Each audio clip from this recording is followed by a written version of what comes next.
friends, ladies and gentlemen. First off, I would like to thank the Rotary Club for this honor, but more than that, for the honor bestowed on those who are not part of the mainstream media. The fact that Carol Aguilas and I have gotten these awards is a very good sign that people are looking beyond the comfortable reach of the big networks and the big newspapers. I would also like to thank our editors and our colleagues at the PCIJ.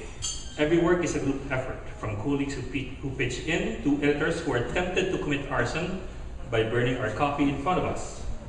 So instead, they just commit murder by hacking and slashing. And to my family, always supportive and patient, my wife Esther and daughter Ellie, who has already appropriated the Galaxy tablet that the Rotary Club gave for the Red Cross Humanitarian Awards. Thank you.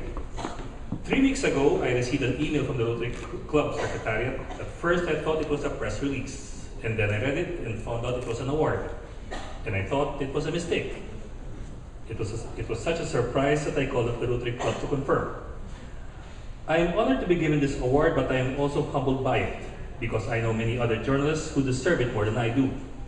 I have always thought of myself as an ordinary journalist, someone who has grown relatively old on the job, someone who has made mistakes, and believe me, I have made a lot of them, and the more I age, the more the list grows.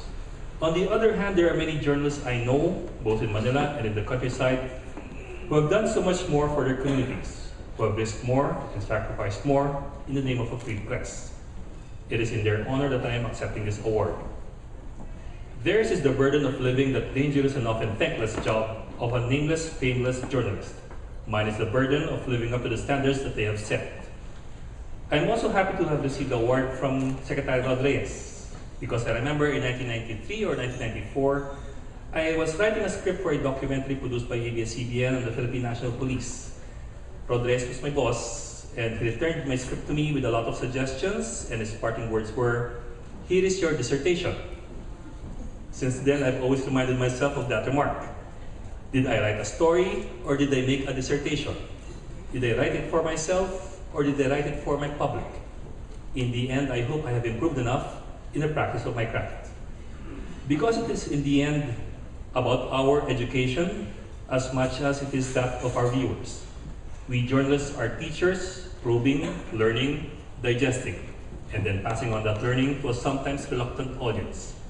We are also motivators who must get our viewers to read and to listen, who must get our viewers to want to know and to want to act.